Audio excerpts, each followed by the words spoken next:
Hola, ¿qué tal? Mi nombre es María José Márquez, yo soy alumna del Instituto Particular número 4007 Inmaculada Concepción de la ciudad de Vera.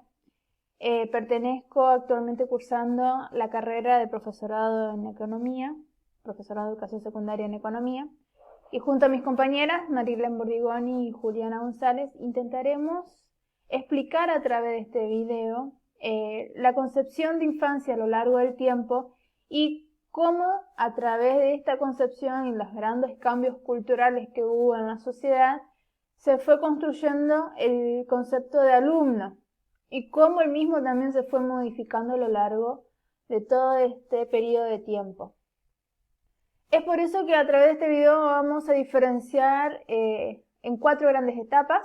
A través de mi compañera vamos a explicar la importancia de la infancia en la Edad Media, en la Edad Moderna, en la Edad Contemporánea y en la posmodernidad. Básicamente considerar la diferencia que hubo en ellas y cómo en principio la niñez fue transformando su concepción por parte de la sociedad y cómo fue de a poco cobrando su propio espacio dentro de los sectores sociales, lo cual habilitó y permitió que se vaya construyendo el concepto de alumno. Para ello, será necesario, a través de mis compañeras, vamos a explicar la necesidad que tuvo la sociedad de construir este espacio para explicar la concepción de niñez y luego comenzar a explicar cómo fue surgiendo la concepción de adolescente, un concepto que es básicamente nuevo dentro de la sociedad y lo cual en la edad, sobre todo media y moderna, generaba mucha incertidumbre debido a que no se conocía o no se entendía las actitudes de las personas cuando llegaban a determinada edad. Pero para no adelantarnos demasiado, vamos a comenzar explicando qué era la niñez en la Edad Media. La Edad Media, estamos hablando del siglo XII, XIII, XIV, en donde la niñez prácticamente no existía. Era una etapa muy breve que vivía el sujeto, ya que no se la aceptaba como tal y al niño se lo consideraba como adulto, incluso se lo vestía como adulto, se le enseñaban los labores de los adultos, recibía la educación que recibe todo adulto en cuanto a laboral, económica y social y cultural. La diferencia de clases sociales influía muchísimo, ya que la nobleza tenía la oportunidad de brindarles a los sujetos en su niñez grandes cambios y aportes que les permitían poder desarrollar habilidades que niños por ahí del pueblo, de los estamentos más pobres, no podían acceder. Es bueno destacar que el lazo afectivo entre los niños y los adultos en ese momento era muy precario. Los niños prácticamente no tenían el lazo afectivo, sobre todo de la familia, que hoy en día, en la actualidad, se les brinda. Por lo tanto, su desarrollo como niño, como tal, prácticamente no existía, era muy precaria. Y el contexto cultural donde desarrollaban su etapa de desarrollo no los acompañaba, no los contenía, por lo tanto se sentían desamparados. El desamparo, como veremos más adelante, influye mucho tanto en la etapa de niñez como adolescencia y afecta sobre todo en su desarrollo en la escolaridad. Es por eso ir teniéndolo en cuenta para más adelante comprender la importancia del mismo. En la Edad Moderna se produce un gran cambio. El niño se lo empieza a tener más en cuenta, y no como adulto, sino como un sujeto y un objeto de estudio. Es por eso que en esta etapa influyen mucho los pedagogos y psicólogos, entre ellos Freud, que fue uno de los psicólogos más importantes de la época y que no solo le interesó estudiar la niñez, sino la etapa que en ese momento no se conocía, que era adolescencia. ¿Por qué el ser humano llegaba a cierta edad en donde se le generaba un conflicto existencial? Era muy grande para ser niño, muy chico para ser adulto, lo cual en la sociedad a esos problemas de rebeldía, de exposición social, de continuo confrontamiento con nuevas ideas, con desarrollo, con la idea del cambio, la sociedad ante eso lo consideraba como un problema y en algunos casos implicaban que el contexto cultural, la sociedad, los excluyera a estos jóvenes por el simple hecho de ser rebelde, o además de ser excluido, en algunos casos también llegaban al punto de suicidarse debido a que perdían sentido a la vida porque no veían un futuro en base a sus ideales. Esta edad moderna pide a gritos que se empiece a concebir la niñez desde otra perspectiva, con más conciencia, en la cual se le debería brindar al niño respeto, protección y más consideración en su desarrollo. Y es así como la sociedad se empezó a preocupar en civilizar a la niñez, a los niños. Pero seguimos con el mismo problema, las clases sociales.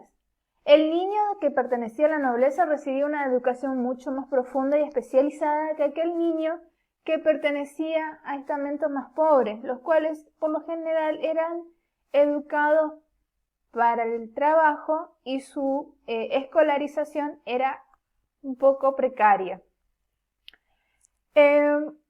Además de estos conflictos en la edad moderna, se empiezan a evidenciar otras circunstancias también que es importante tenerlo presente, que es los procesos de escolarización.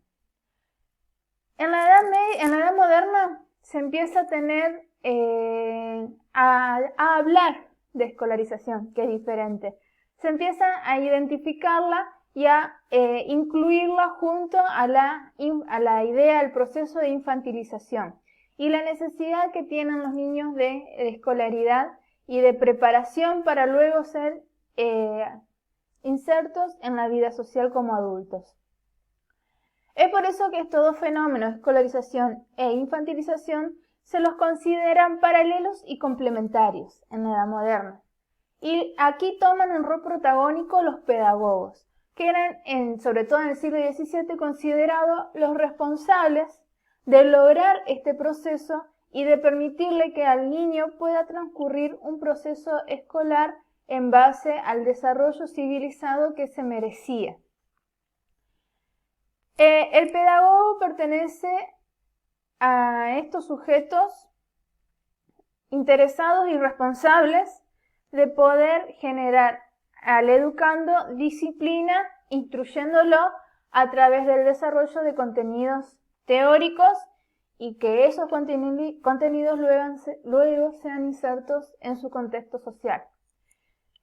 Seguimos, como siempre digo, con el mismo problema de lo que se vive por ahí en la actualidad.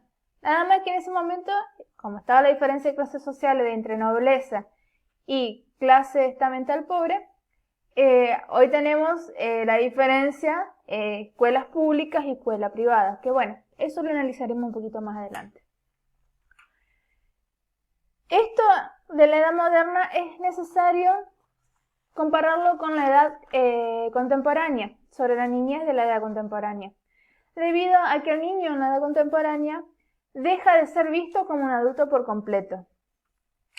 Se le plantean principios y mecanismos de la actitud de la educación y del rol que toma la educación en él, sobre todo a la hora de lograr que el infante pueda socializar con la comunidad.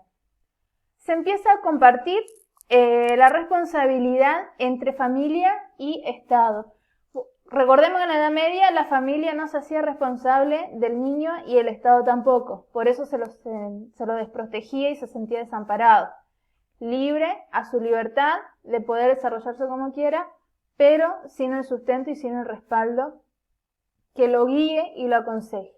En la edad moderna comienza a interesarse el niño y a la sociedad empieza a comprender la necesidad de poder civilizarlo, y es así como empieza el Estado a tomar un rol más protagónico al estudiar y al interesarse en la niñez. En la edad contemporánea, esa responsabilidad no es solo del Estado, sino que además solo comparte con la familia. Es por eso que es tan importante entender que en la edad contemporánea el Estado y la familia toman un rol protagónico, porque eso da pie a los grandes cambios que surgieron en la posmodernidad.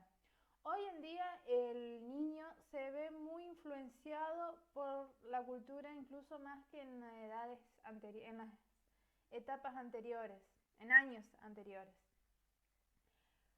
Hoy, por ejemplo, la esencia infantil se ve un poco más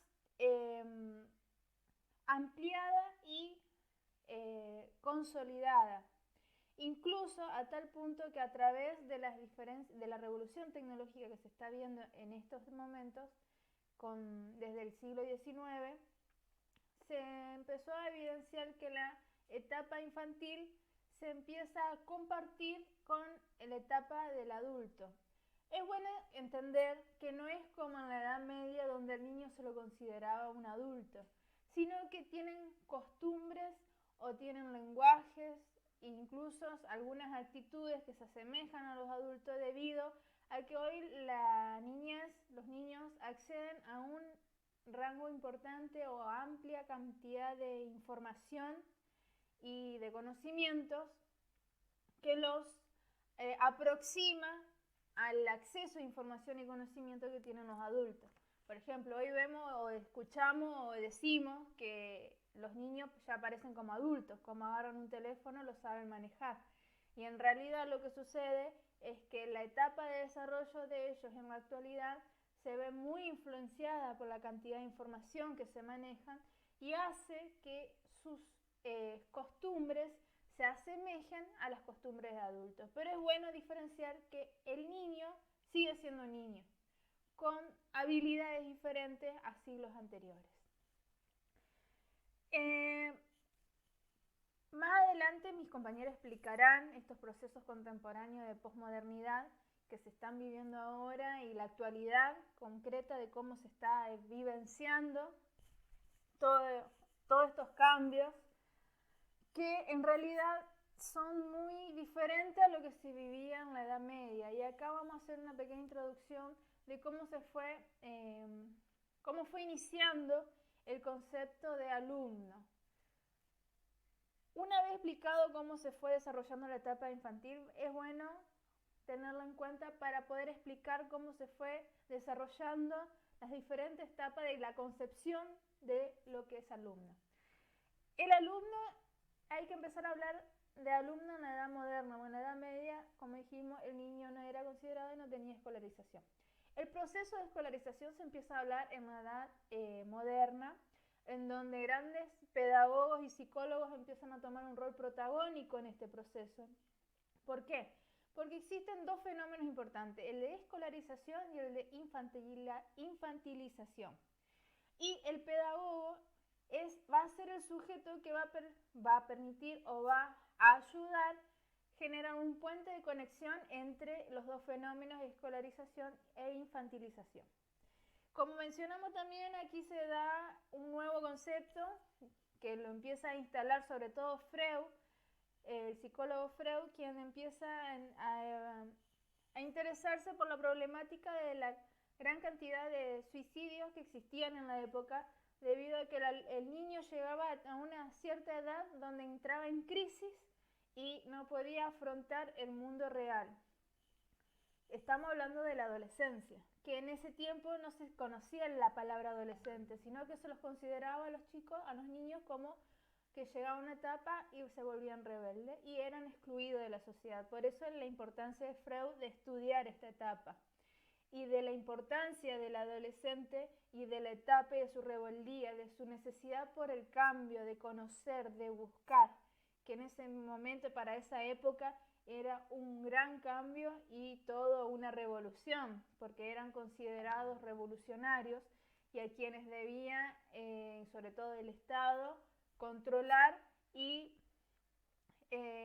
limitar esos actos de rebeldía considerados en ese momento.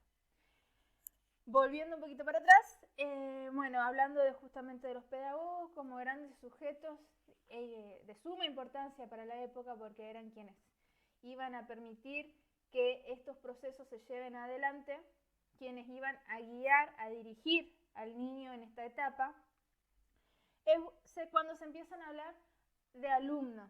O sea, ¿qué es alumno? ¿Qué se entiende por alumno? Y bueno, entendiendo básicamente dentro de la época, es bueno considerarlo al alumno desde un ámbito teórico y un ámbito práctico. Estamos hablando del siglo XVII, enfocándonos en el siglo XVII, donde recién se estaba empezando a desarrollar la revolución industrial en Inglaterra, la primera revolución industrial en Inglaterra, y donde se producían uno de los cambios más profundos que iba a impactar tanto no solo económico y político, sino social y cultural. Y el niño no estaba ajeno a esto. Sobre todo incluyendo dentro del régimen de trabajo. Aquí otra vez volvemos a enfatizar la diferencia de clases sociales, donde niños que pertenecían a la alta sociedad recibían una educación específica, especializada, profunda, donde la iglesia tomaba un rol protagónico absoluto y formaban, básicamente era también discriminadas las mujeres al acceso a la educación, solo los hombres tenían el privilegio de poder tenerla, y las mujeres eran educadas en su casa para ser madres y futuras esposas, cuya única educación era aprender a cocinar, lavar y a criar sus hijos para el día de mañana ser sujetos sociales. Y los hombres recibían la educación por parte de la iglesia en base a las normas y al contexto socioeconómico que se vivía en el momento. Sin embargo, en las clases menos desarrolladas, en las clases pobres, la educación era un privilegio y era muy poca la clase social que accedían a él. Incluso la iglesia no los consideraba, los chicos eran educados en asilos o en algunos casos, como se conocen hoy, comedores, y su educación era básicamente fomentar la creación de mano de obra, y en ese momento mano de obra gratuita, porque si nos remontamos a la historia, en la revolución industrial a los niños de clase baja, de clase pobre, los obligaban a ejercer el trabajo y priorizar el trabajo antes que la educación. No les prohibían educar, pero era tal el nivel de esclavización que tenían con el régimen capitalista en ese entonces que no le daban más opción que trabajar en lugar de estudiar. Muy bien, volviendo al tema de concepción alumno, explicando el contexto histórico en el cual se vivía en ese momento, el alumno empieza a tener, sobre todo en las clases altas, una posición más definida en cuanto a la escolaridad. Empieza a generar intervenciones en donde la instrucción escolar empieza a generar unas reglas, una estructura. Se empieza a estructurar la escuela, que hoy se conoce como la escuela, en ese momento del proceso de escolarización. Muy bien. Para ello fue necesario que el alumno tenga, primero que se diferencie en tres condiciones, el niño, adolescente y adulto, ¿tá? Sobre todo más a fines de los 18, saliendo de la edad moderna y entrando en la edad contemporánea, se va a enfatizar mucho en la diferenciación de estos tres sujetos, el niño, adolescente y adulto, debido a que la educación se va a empezar a fragmentar y cada uno va a tener una etapa diferenciada de educación, con contenidos de conocimiento y acceso a información diferente. Muy bien. Y para ello es bueno considerar que la producción normal de conocimiento, producción normal, de conocimiento para ese entonces se generaban con modalidades institucionales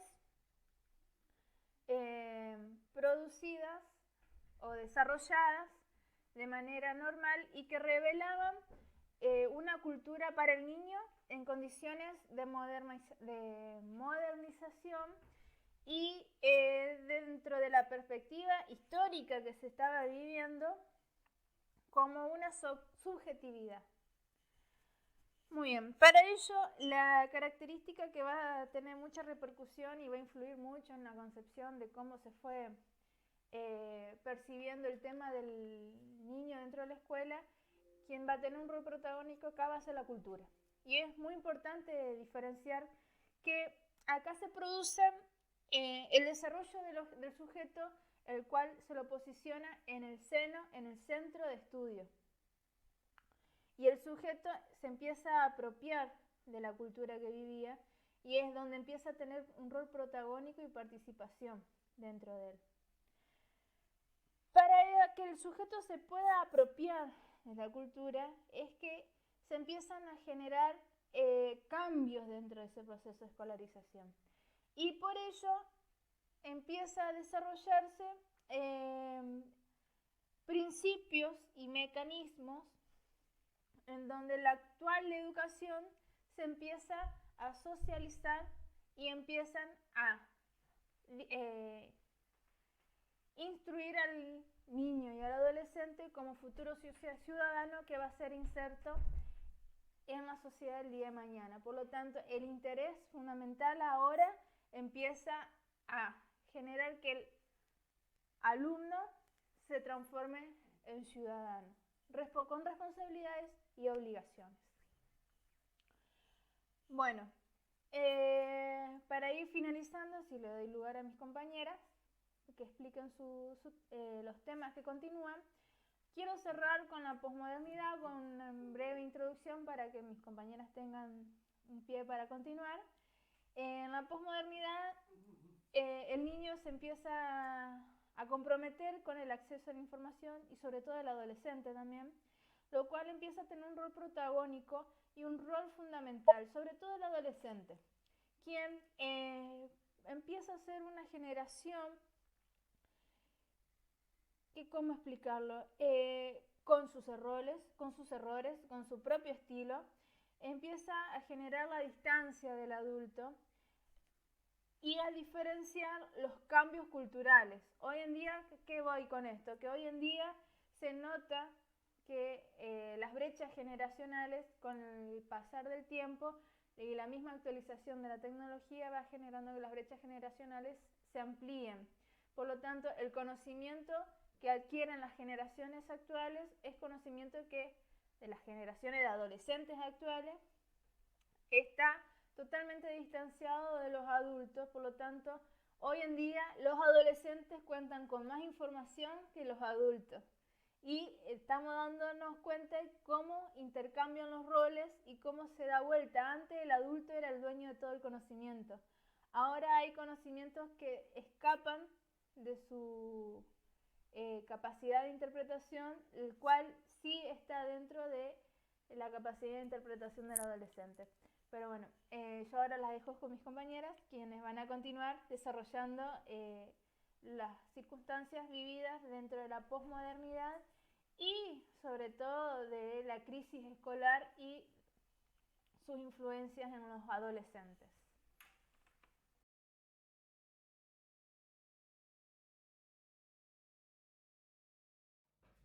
Bueno, yo voy a hablar de la construcción de la subjetividad en la exclusión. Para desarrollar este concepto tenemos que tener en cuenta o partir de una pregunta. ¿Qué entendemos por producción de subjetividad? La producción de subjetividad es parte de un proceso de autoconstrucción de las personas a través de ¿qué? De las prácticas sociales, donde cada época, cada cultura y de cada entramado social va a proporcionar valores, modelos o experiencias y significados en torno a ella. Por lo cual podemos decir que la época, la cultura y el lugar social van a ser 3 ejes centrales en todo abordaje sobre la subjetividad humana. En nuestra sociedad podemos identificar justamente un conjunto de prácticas que van a hacer la modelación de esas subjetividades. Primero, tenemos las prácticas o los modelos de relación que van a predominar en el ámbito privado, como es la familia, o en el ámbito público, como pueden ser las instituciones educativas. Por otro lado, tenemos esos criterios de prohibición, permisibilidad, derechos y obligaciones, que es lo que se le asigna a los sujetos o a las personas, o sea, un sistema normativo, o sea, va a ser lo que está permitido, lo que no, lo que va a regular justamente su comportamiento. También tenemos imágenes, modelos que circulan mediante los medios de comunicación, que imprimen al sujeto o a la persona o a la personalidad de estos sujetos. Entonces, de esta forma, las prácticas y los discursos van a operar justamente sobre la producción de subjetividades a través de diferentes mecanismos. Por un lado dijimos, tenemos la asignación, o sea, que ese sujeto pueda asumir roles, asumir lugares, y mediante la modelación que es o que incluye estos modelos que van a alimentar ese proceso identitario y identidad como matrices vinculares, que lo que van a hacer es moldear la forma en que ellos se relacionan con los demás. A la vez, estos procesos identitarios se sostienen en diferentes aspectos o ámbitos. Por un lado, tenemos las redes sociales, que tenemos que tener en cuenta que somos seres humanos, que tenemos necesidades y las satisfacemos a través de las relaciones vinculares o cómo nos relacionamos con los demás. A la vez, estas redes sociales son un entramado de relaciones sociales diversas. ¿Por qué? Porque puede ser diferente una persona en otras. O sea, como que tiene una característica de diversidad. Lo que van a hacer es que se vayan constituyendo a partir de recursos con que estas personas van a contar para hacer frente a algunas situaciones límites o problemáticas que van a ser propias de cada persona, o sea, de cada uno. Entonces,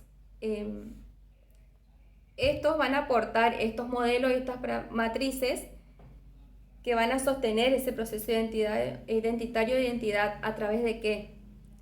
De experiencias, asignaciones que van a hacer que este sujeto, esta persona, manifieste o exprese que él es alguien para el otro y que el otro es alguien para él.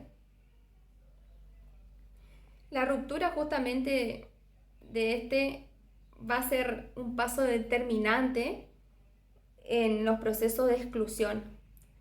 O sea, cuando ese sujeto no es alguien para nosotros y nosotros no somos alguien para los otros tampoco. Por el otro lado, podemos hablar de las tradiciones culturales. Tenemos que tener en cuenta que la cultura es lo que articula lo individual como lo colectivo, o sea, como que une los dos. Y posibilita que estos sujetos se puedan imprimir de algo, de una tradición, algo que los trasciende a ellos. Y ellos los pueden expresar como valores de referencia a través de su comportamiento. Puede ser deseado o esperado por ese grupo de referencia, y que estas tradiciones van a orientar a la construcción de un proyecto de vida. Pero ¿qué pasa? Bueno, habíamos dicho que en cuanto a estas tradiciones culturales, hay veces que esas tradiciones se rompen, o sea, esas tradiciones o enunciados transmitidos, dice la autora, por generaciones anteriores, como que van perdiendo fuerza, incluso más que nada en los adultos, que justamente son los encargados de transmitirnos o de transmitirle al sujeto esas tradiciones culturales. ¿Por qué? Porque ni ellos mismos las creen o no las ponen en práctica en su propia vida. Entonces, si yo no estoy convencido de algo, tampoco puedo convencer al otro, o si yo no adquirí ciertos valores o ciertas tradiciones culturales a lo largo de mi vida, yo tampoco se la voy a poder inculcar a un otro. Por otro lado está el trabajo y la educación. Estos son justamente factores de integración que van a servir de soporte a esos vínculos o a esos intercambios sociales, que van a permitir que el sujeto se pueda proyectar o que pueda tener o aspirar a proyectos personales. También hay que tener en cuenta que la imagen del trabajo asalariado está como regulado, como que está tendiendo a desaparecer en la cultura, y está surgiendo esta nueva tendencia, digamos, al trabajo informal, que hace o que promueve más que nada esas actitudes individualistas entre las personas o entre los trabajadores. Y esto más que nada permite vivir al día. O sea, resolvemos nada más que lo inmediato, pero no tenemos en cuenta el futuro, lo que va a pasar más adelante. Por otro lado está la participación y el ejercicio de la ciudadanía. Es cuando justamente estos sujetos adquieren una identidad que le permite expresarse a través de la sociedad o aportar o adoptar justamente esas posturas activas a favor de esos derechos. Pero cuando hay veces que recae sobre ello como una especie de etiqueta de inutilidad social que hacen que quede como relegado, descalificado del plano tanto político como social, y es lo que por ahí los limita a participar y a protagonizar estas luchas colectivas o en sociedad. Entonces, este proceso de exclusión lo que va a producir es como una pérdida de una cuota de poder, que es justamente lo que caracterizó durante años a los trabajadores. También podemos apreciar algunos rasgos en la subjetividad de estos sectores excluidos. Por un lado está la autoestima. Bueno, voy a seguir con otro ámbito. En este caso, el ámbito de la escuela, justamente como un lugar que va a reconstruir esa subjetividad o como recomposición subjetiva. Tenemos que tener en cuenta que la función de la escuela también consiste en recomponer justamente esta subjetividad, pero no solo de los niños, sino que hoy en día también de los padres. ¿Por qué?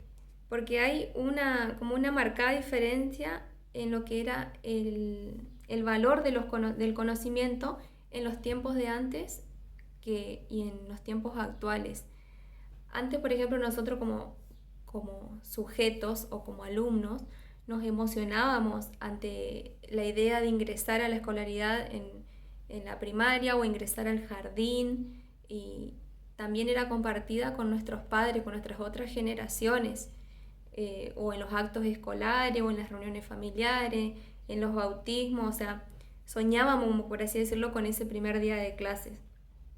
Y hoy ya no lo es, o sea, se perdió como esa tradición, porque en la escuela se ve otra actualidad. O sea, en la escuela actual hay padres, por ejemplo, que no trabajan, pero tampoco buscan hacerlo.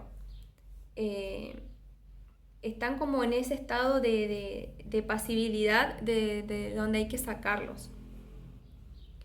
También tenemos otros ámbitos que recomponer a nivel país, como por ejemplo la salud, la educación, el trabajo, pero esto hace que justamente que la escuela tenga que repensar que su proyecto educativo, si va a ser en base a transmitir conocimientos que van a caducar dentro de 5 años, o va a ser en base a transmitir justamente esa capacidad de pensar, de que los alumnos o los sujetos puedan evaluar su realidad o distinguir la realidad y que puedan tener justamente esa capacidad de insertarse o de inserción con el otro, con la otra persona, para conformar justamente ese país que queremos construir,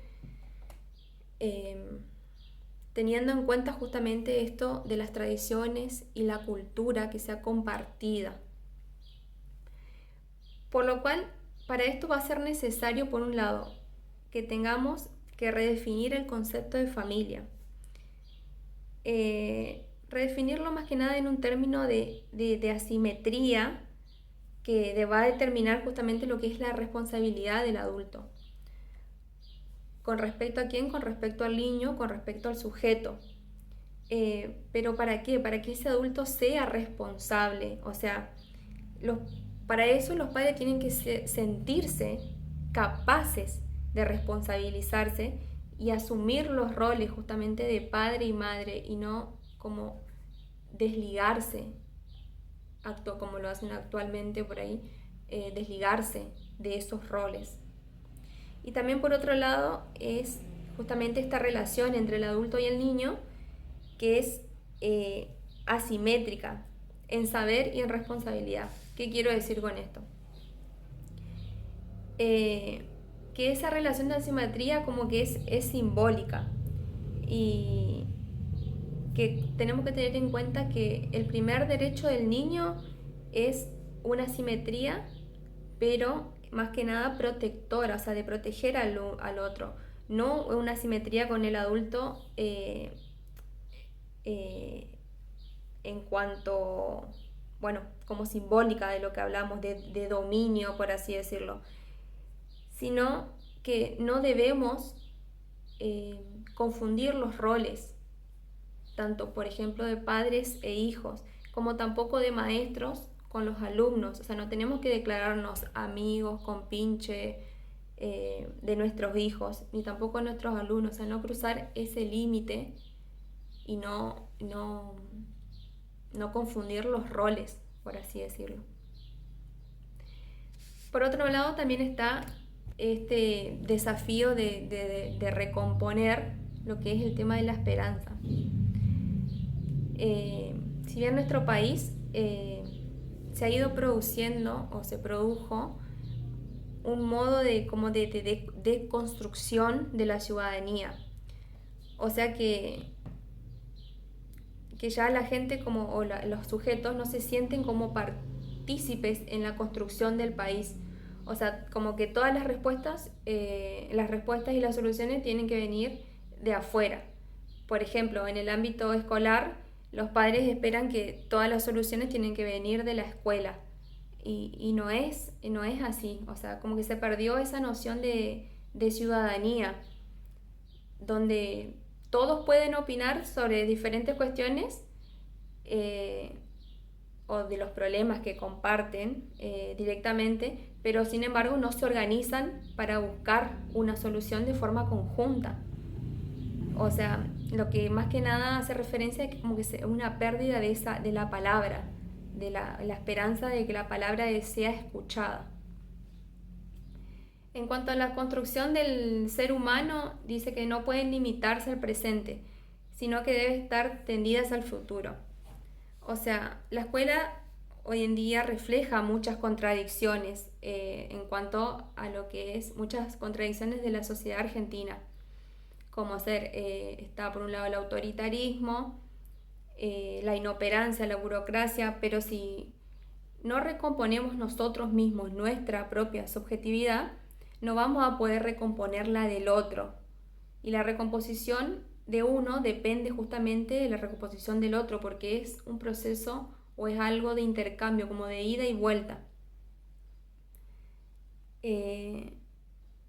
Por eso, por un lado, también los maestros, si bien tienen derechos a reclamar y tienen enfrentamientos que ellos van a tener, porque justamente por lo que pasa en el país y que se refleja en una institución educativa, estas cuestiones tienen que ver más que nada justamente con la desidia, con la falta de interés y esa postura de sentirse identificados con los más vulnerables o los sectores marginados en cuanto a que no tienen un futuro, por ejemplo. Entonces, el trabajo, tenemos que entender que el trabajo del docente no se basa solamente en ir y cumplir un horario o que nuestro trabajo se convierta en una rutina, sino que es más bien mejorar o tratar de producir algo nuevo, tener justamente esa confianza de que podemos transformar lo actual y no simplemente depositar todo en las manos del Estado, sino que la escuela también sea como un lugar que pueda transformar su propio ambiente.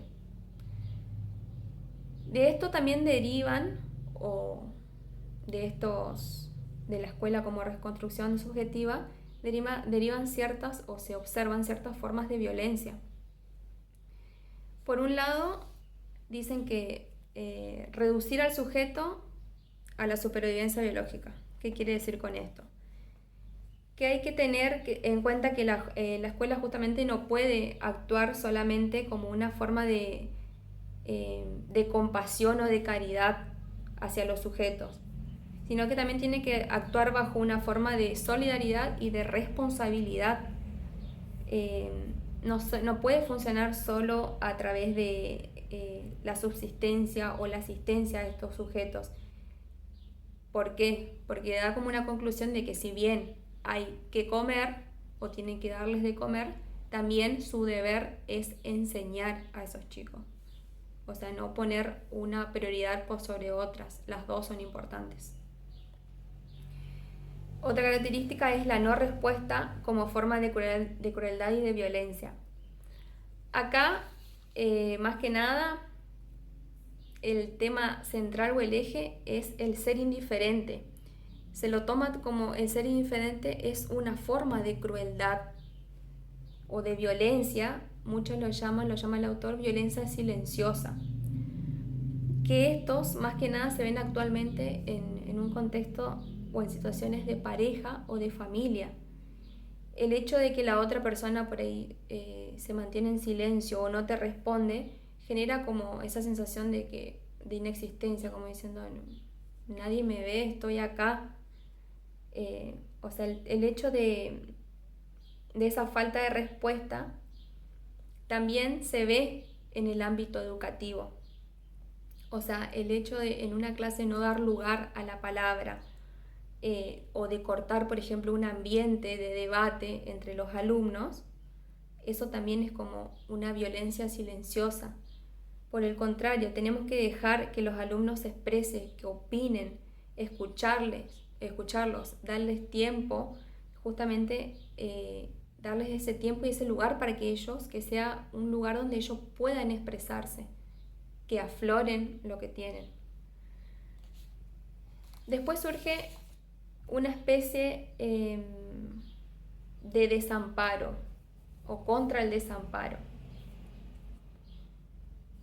Más que nada, esta autora hace referencia a que este estado de desamparo o el desamparo originario está atado a la dependencia justamente que tienen los niños o los adolescentes que todavía, con los adultos, que todavía no han conformado su personalidad. En este estado lo podemos llamar como un estado de inmadurez o de fetalización, que es justamente con lo que nace el ser humano. Si bien cuando nosotros nacemos traemos o tenemos incorporados o estamos programados genéticamente, o sea, tenemos reflejos, eso no es suficiente como para que nosotros podamos adaptarnos al mundo cultural y poder sobrevivir, sino que para sobrevivir lo que o nos permite sobrevivir es la necesidad del otro, de la otra persona, de alguien que me complemente eso con lo que nací incompleto. O sea, nosotros necesitamos de otro para que nos eduque, de otro para que nos guíe. Cuando somos chicos, cuando somos bebés y no poseemos el lenguaje, necesitamos de otro que ponga en palabras lo que nosotros estamos sintiendo o atravesando. Habla también la autora de dos clases de desamparo. Por un lado, el material, que es más que nada referido a los recursos, la falta de estos recursos para poder subsistir en la vida. Y después habla de este desamparo simbólico, que es justamente lo que está relacionado con esta falta de valores o la crisis de estos valores que hacen que quieren esos lazos sociales o esa relación con la sociedad, y que hace que aflore o que prevalezca más que nada el individualismo. También la competencia o el egoísmo, o se manifiesta también como la desesperanza. O sea, no tenemos un discurso que pueda sostener ese vínculo social. Después habla sobre contra el desamparo de los adultos y los niños y niñas adolescentes de hoy. Justamente dice que este desamparo, tanto material como simbólico, es lo que vulnera a los adultos de hoy. ¿Por qué? Porque podemos como adultos caer en el riesgo de poder invertir esa vulnerabilidad en cuanto a las nuevas generaciones, a los nuevos sujetos, a los chicos de hoy, a los alumnos, a los adolescentes. ¿Por qué? Porque como que nos dejamos sin esa mediación, como dijimos anteriormente, necesitamos a alguien que no haga no me acuerdo esta palabra, como que no haga de soporte, de andamiaje, podría decir, entre lo que nosotros nacemos desprovistos y el mundo o la cultura en la cual nos vamos a insertar. Entonces el adulto es como que cumple esa función de andamiaje. También el maestro o el docente. Entonces estos tiempos requieren como de un mayor compromiso de estos adultos con respecto a los nuevos cuidados que hay que tener para justamente no transferir esa vulnerabilidad que estoy teniendo como adulto, transferírsela a otro sujeto o a un educando. Para esto dice que hay que habilitar también espacios de protección que puedan convertir a estos niños y a los jóvenes en sujetos de palabra, que ellos lo puedan poner o expresar en palabras a través nuestra. Pero también tenemos que algo que necesitamos como adultos, algo que nos ampare a nosotros también, por lo cual si tenemos o habilitamos en la escuela una red, por así decirlo, de contención social para la realidad que estamos viviendo, va a ser más fácil poder dar contención a los niños, al sujeto, al adolescente.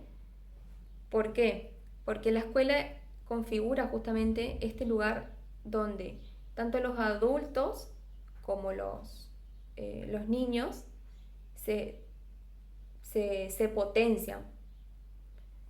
O sea, estos adultos con quienes vamos a compartir, con quienes compartir el tiempo, con quienes compartir charlas en cuanto a esta red de contención. Y la escuela también es, como una forma de verlo, un lugar donde también hay pares, pero esos pares son diversos, porque, ¿cómo decirlo? Son diversos y semejantes a la vez. ¿Por qué son semejantes? Porque cultivamos con ellos justamente este compañerismo o esta amistad. Y también lo que la escuela ofrece es o propone estas tareas organizadas, en cuanto que ordenan ese tiempo y ese espacio, pero ofrecen algo que hacer, o sea, algo que hay que recordar, algo que vamos a recordar, y algo también de qué esperar del otro. Entonces, de esta forma es como se va construyendo la identidad de cada persona, aunque todo lo que vivimos o nuestras experiencias, como hablábamos en el principio, no sean de nuestro agrado.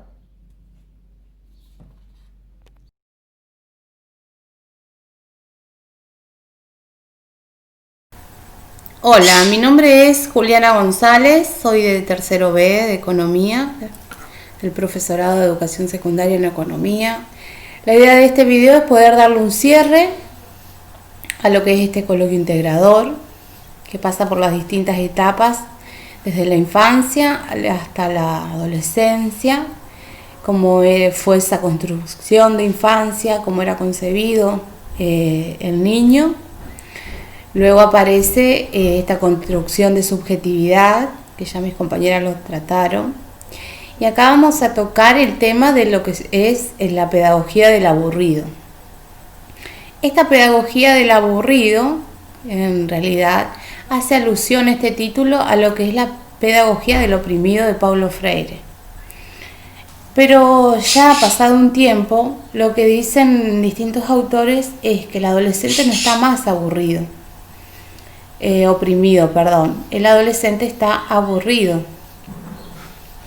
Y nos vamos a centrar en los dos ejes que tiene este texto, que son las destituciones, por una parte, y por otra parte las figuras de composición de la fluidez.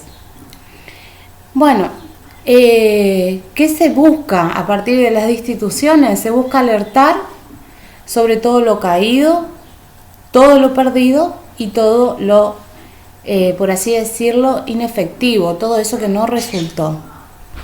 Luego tenemos la segunda parte, que es la figura de composición de fluidez, que se orienta más a la propuesta en la novedad. Sería como volver a pensar, para evitar las situaciones contemporáneas que requieren nuevos modos. O sea, ya no hay situaciones ideales. Siempre nos planteamos que existe esto, hoy en día todo esto de la gran diversidad. Entonces hay que acomodarse a distintas situaciones y acá ya no hay situaciones ideales. Ya cada adolescente viene con una concepción, tiene una historia arraigada y sus comportamientos se van a manifestar en la escuela. Entonces, como ya no hay situaciones ideales y como no las hay, pensamos desde lo que hay. O sea, ¿qué vamos a poder hacer de ahora en más con esto? Dijimos que las instituciones se buscan alertar distintas situaciones. Entonces, las figuras de composición en la fluidez van a hacer que pensemos desde lo que hay algo nuevo, algo que podamos hacer en la diversidad.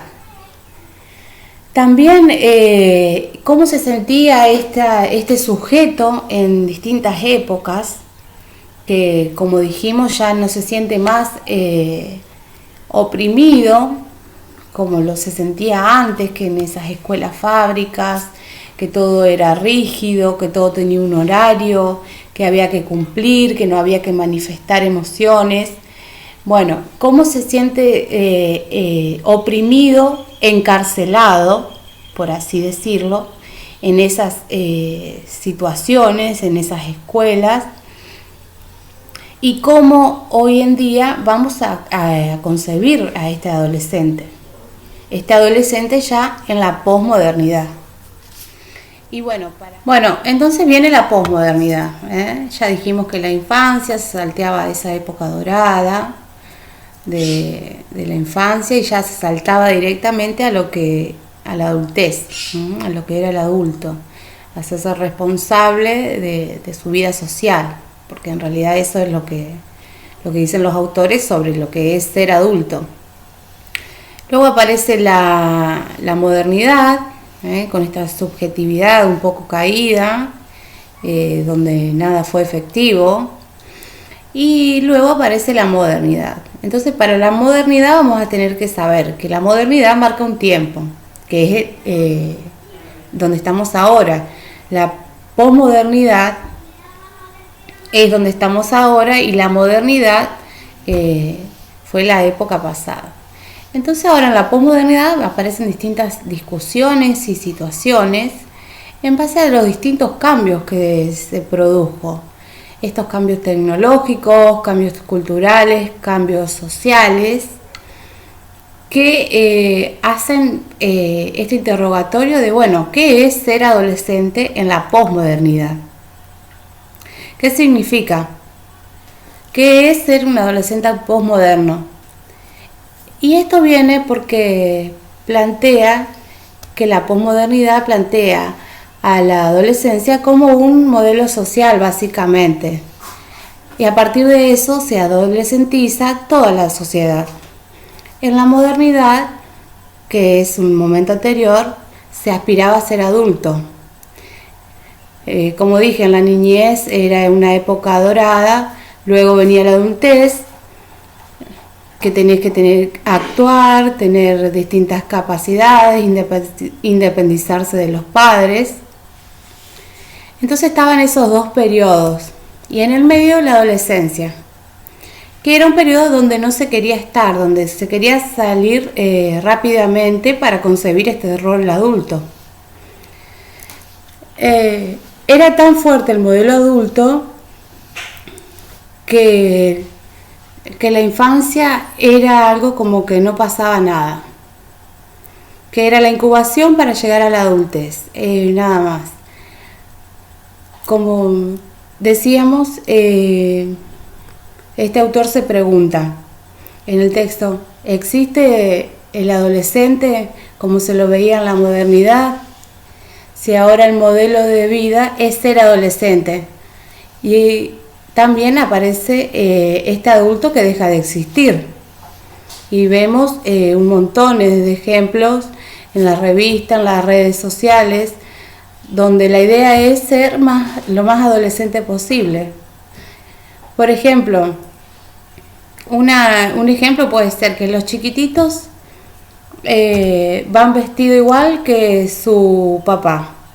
La misma marca de ropa, se visten igual, casi el mismo corte de pelo, igual que su hijo chiquito. Y el hijo del medio están todos vestidos iguales. También otros ejemplos donde se puede dar que el papel adolescente ya lo ocupan los adultos. Básicamente es eso. Entonces, esta adolescencia no es una etapa que está de paso. Entonces, ¿qué es lo que se piensa? Que cuanto más tiempo se quedan, es mejor. Entonces parece que en la adolescencia se encontró el modelo de vida para siempre. Entonces, en esta época posmoderna, los adolescentes no piensan vestirse como adultos, sino que es al revés. Los adultos piensan vestirse como adolescentes. Y esos son los ejemplos que estábamos tocando. Bueno, y acá hablamos, lo que plantea el texto son varios interrogantes. Acá vamos a hablar hasta cuándo ser adolescente, hasta cuándo es la adolescencia. Y vamos a recurrir a los derechos humanos, que dice que toda persona hasta los 18 años es adolescente. Bueno, y acá se trata la adolescencia como un segundo nacimiento, ¿verdad? Acá tiene ese crecimiento emocional y social. Este segundo nacimiento hace que el joven llegue indefenso a la adultez. Y acá empieza a reconocerse ese perfil del adolescente moderno, que bueno, tiene distintas características, es muy amplia, pero donde está arraigado esto de la identidad como bandera y ese egocentrismo que dice el autor, egocentrismo intelectual, que es, bueno, acá es todo según lo que yo pienso. Bueno, esos actos que cometen son más a veces de rebeldía, son apasionados, le gustan los excesos, y bueno, aparte son compañeros, viven la vida al límite. Son muchas características que van a redondear al adolescente. Y también aparece la ideología. Bueno, ¿quién soy? Y por eso digo de esta identidad. Bueno, ahora el adolescente claramente sabe quién es. Antes era como hace esta metáfora el autor, esta apología, esta metáfora del frontón. Claro, antes el niño, su frontón o su reflejo, por así decirlo, era el adulto. Y ahora este adolescente se pregunta, bueno, ¿quién soy? ¿Y a quién tengo como pared adelante o espejo para poder reflejarme? Si yo veo que los adultos que conviven conmigo también tienen esa crisis de la adolescentización, que siempre, que ya dijimos que la sociedad prácticamente está adolescentizada. Y luego tenemos esto que, ¿dónde están los adultos de antes? ¿Dónde están estos adultos? Bueno, como dijimos, hay alguna parte, y otra parte está esto de ese adulto que se volvió adolescente y que tiene conflictos también como cualquier adolescente. Y después está eso que dicen que si existe los duelos de la posmodernidad. Y acá es donde se plantea lo que dijimos anteriormente, que si tienen ganas de salirse de ese papel de adolescente, como dijimos. Y todo esto lo vamos a llevar a la escuela, el comportamiento de este adolescente en la escuela. Como dijimos, este adolescente tiene un perfil.